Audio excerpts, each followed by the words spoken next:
The human limit. It's a common concept in speedrunning, the question of how fast the game could possibly be beaten by a human runner. In Minecraft, that concept is especially prevalent in set seed glitchless, where the best mechanical players in the game run the same seed hundreds of thousands of times to cut milliseconds off of their fastest completion. The human limit definitely wasn't something we expected to ever find in random seed glitchless, which has some of the largest variability of any popular speed game. But in the 1.9 through 1.15 category, for the past couple of months, it seemed like we had found the human limit: 16 minutes. Consider this. The world record progression for the category over the past year goes like this: 1713 by Doipingu in March 2021. 1632 by Corbanos in June, 1618 by Doipingu in November, 1610 by Ontricus in January 2022, 1602 by Ontricus the very next day, and 16 minutes flat by Doug the Pig in February. Clearly, if X is time, and the 1.9 through 1.15 RSG World Record is a function of X, then as X approaches infinity, f of X approaches 16 minutes.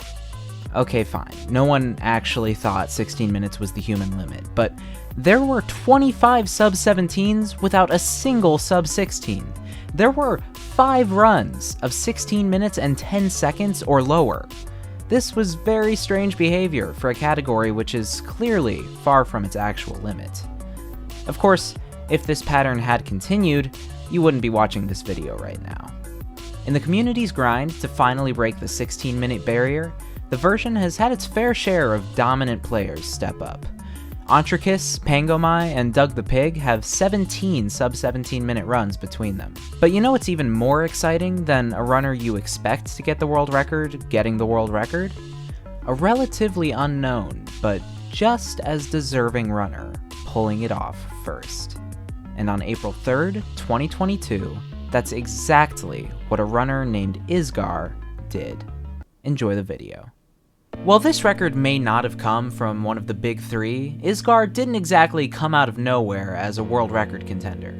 He started running 1.9 through 1.15 around the beginning of 2021, back when the meta was to play in version 1.14, and gather emeralds by collecting wood and trading sticks. When the ocean meta was developed in early spring, he adapted along with most of the runners in the category, and almost exactly a year later, his grind would come to fruition. While there were 25 recorded sub-17s in 1.15 before this run, they were divided across just 10 runners, and Isgar was one of them, with a 16-minute, 57-second personal best. While his skill at the game left him clear room for improvement if he could roll the right seed and put it all together, I don't think Isgar or anyone else was expecting him to cut over a minute off of his PB all at once. But Minecraft speedrunning has never exactly been predictable, at least when it comes to the leaderboard. So, let's take a look at what went down on April 3rd at twitch.tv/Isgar_. As the run begins, we can see courtesy of Isgar's tracker that he's approaching 100,000 resets in the category. That's 100,000 worlds that he's loaded up, looked at for a certain amount of time, whether it be half a second or 20 minutes as he plays out the run, and moved on from. That is a lot of time. He won't get many better spawns than this one though, as not only does he find the coastal village he's looking for, but he spawns right next to it, only having to spend a few seconds traveling to it. The reason he wants a coastal village is because the meta in 1.15, which is the dominant version in the 1.9 through 1.15 category, is to kidnap a villager and take them into the ocean with you as you gather emeralds and gold from shipwrecks and ocean monuments, which you can use to trade with the villager to eventually get the ender pearls you need to beat the game.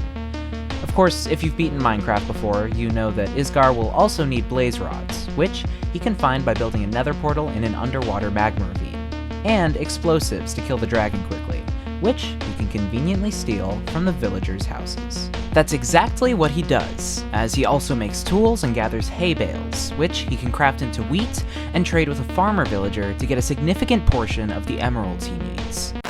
Now, I know what you might be thinking. What is all this stuff on the screen? That's a pretty presumptuous question, but I'll let it slide, because this is all vital to the speedrun. These are Isgar's other instances of Minecraft that he's running simultaneously to save time when he has to reset a world. The music widget is there because it's really important to know the source of the player's motivation.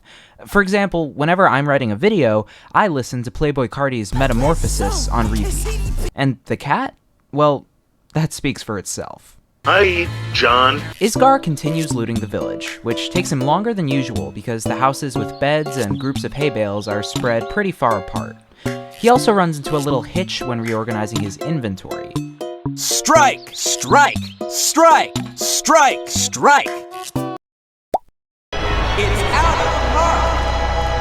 Isgar trades with the farmer at 2 minutes and 40 seconds, and gets 12 emeralds in addition to the 4 he already got from village houses. Because he was able to get enough hay to collect lots of emeralds at the beginning of the run, he can start trading with his cleric villager immediately, saving him some time later on.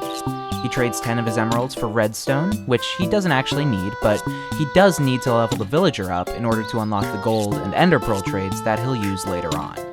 He's out of the village at 2 minutes and 54 seconds, which is a pretty standard pace for runs where you trade hay for emeralds in the village. He's a few seconds behind Doug the Pig's world record. However, after this, those two runs grow much farther apart. A key difference between them is that Doug the Pig goes to the Nether before looting the Ocean Monument, and he also loots a couple of shipwrecks after the Nether.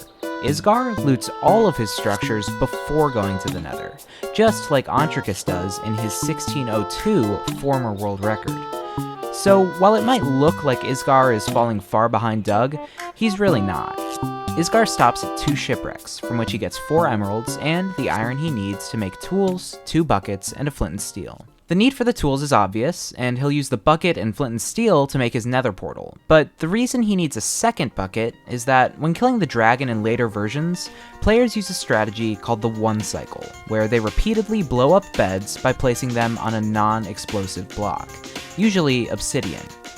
Unlike version 1.16, there's usually not an easy way to get obsidian in 1.15. So, players will take a bucket of water and a bucket of lava into the end and make their obsidian in the fountain. Next up is the monument, which Isgar will loot by turning down his render distance to avoid the mining fatigue that happens when you approach Elder Guardians, and by using doors to break into the gold room. He crafts his 8 gold blocks into ingots and immediately trades a third of them with his villager, getting 12 emeralds back, and risking a bit of his health in the process.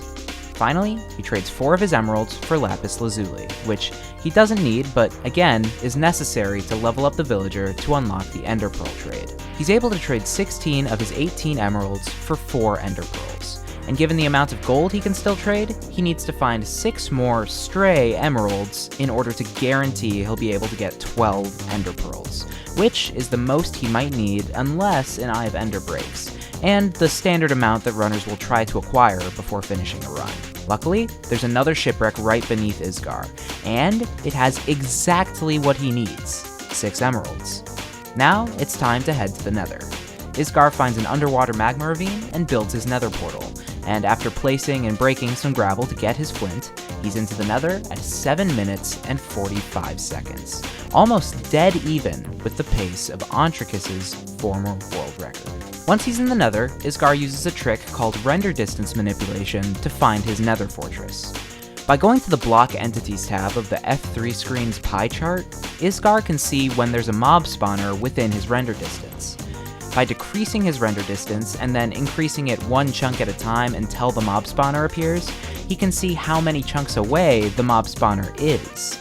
Once he knows that, he can set his render distance at 1 less than that, then use chunk borders to check each direction from the chunk he's standing in. By moving into the adjacent chunk that's in the correct direction, the mob spawner will appear on the pie chart, and Isgar will know what direction his fortress is. This doesn't give the player a super specific location, but fortresses are big enough that runners can usually just run in that direction and spot the fortress with their eyes. That's exactly what Isgar does, reaching the fortress at 8.5 minutes, where his goal is to get 6 blaze rods, which will allow him to craft 12 Eyes of Ender. Blazes have a 50% chance of dropping a rod, and he gets 2 from the first 3 that he kills. He starts mining out the blocks underneath his blaze spawner, which gives blazes more room to spawn and causes more to spawn on average. A more common strategy nowadays is to blaze bed, or blow up a bed in a way that salvages the spawner while blowing up the blocks around it. But Isgar only has 5 beds, and one cycling the dragon with 4 beds in 1.15 is quite difficult, so he decides not to take the risk. He kills 7 more blazes to get 4 more blaze rods, and mixes in a ghast-killing trick shot that'll have esports teams lining up on his doorstep. His 6 for 9 drop rate overall is above average, and combined with a slightly far fortress, his nether split of 3.5 minutes is about average. Notably though, both Doug the Pig's nether and Ontricus's nether in their top runs were slow, meaning Isgar has gained some time here. He leaves the nether at 11 minutes and 18 seconds, almost a minute faster than Ontricus, and immediately sleeps, so that his villager will be able to trade as early as possible. Isgar swims up to the surface, uses his ender pearls and blaze powder to craft his first 4 eyes of ender, then throws an eye and notes the exact angle that it's traveling at. He turns up his render distance in hopes of spotting the stronghold in the ocean and starts following the eye. He travels for about 40 seconds without finding anything when, all of a sudden... Wait. Hello? Suddenly, Isgar is on clear world record pace. All he has to do is trade gold for emeralds and emeralds for ender pearls twice, and he can be into the stronghold portal room and the end just like that. There's clear potential for a sub 14-minute end enter here, which has only been done 3 times, all of them by Ontricus.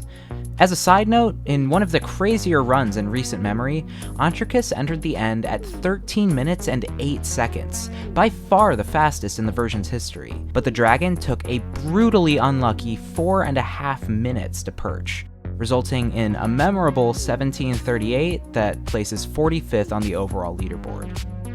But the end entry in Doug's world record is 14 minutes and 49 seconds, and Isgar can crush that number at this point. However, he does hit a hiccup, in the form of a mental mistake. You see, in past runs, on even faster pace, Isgar has been hit with a glitch, where when completing the first trades with the villager earlier than 1 minute and 40 seconds into day 2, the villager won't restock after the first set of ender pearl trades, stopping Isgar from getting all the pearls and killing the run. Having been hurt before, Isgar is very wary of this, so he's gonna wait until that 100-second barrier has passed to finish trading with his villager. However, he's made 2 mistakes here. Firstly, he didn't take note of the exact time that he slept, and he ends up waiting about 40 seconds longer than he had to, which is how long he waited in the first place, meaning he didn't have to wait at all. But more importantly, he did his first trades on the first day of the run, not the second, so this glitch couldn't have happened in the first place.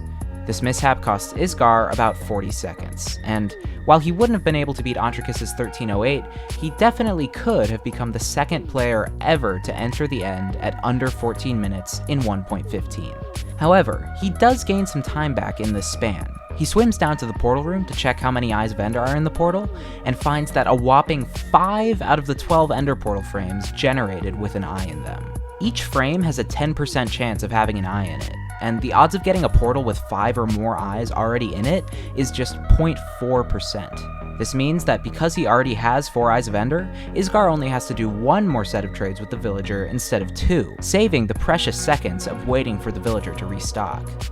With more pressure than he's ever felt playing the game, Isgar heads down to the portal room, and while it's easy to fault him for a mental error, the way he performs over the rest of the run is admirable. First, a creeper threatens to end his life, but he smoothly saves himself. Now, he's into the end at 14 minutes and 17 seconds, which is still good enough to be the 5th fastest end entry in the history of the version, and is 32 seconds faster than Doug's entry in the world record. Now, it's just down to Isgar and the dragon. He uses his extra ender pearl to teleport to the middle of the island, where he gets his obsidian in place, then leaves the fountain and plays the waiting game. At this point, the 1.15 category is almost defined by the game not cooperating when runners get on a great pace, and the Dragon Perch is the biggest example of that. But, like I said at the beginning of the video, Minecraft speedrunning has never exactly been predictable, and just when it looks like time is gonna run out on Isgar's shot at the world record, the dragon gives in and turns to perch. With his beds at the ready and well over a year of playing this category behind him, Isgar is ready to put it all together and break the 16-minute barrier. Is that it? Dude, let's go! A huge congrats to Isgar for accomplishing something no one else has quite been able to. Go check out his channels, they're linked in the description. I hope you enjoyed the video, and if you did, leaving a like or a comment would be very appreciated. If you want to see more videos just like this, click that subscribe button, and ring the notification bell. As always, thank you so much for watching, and I'll see you in the next video.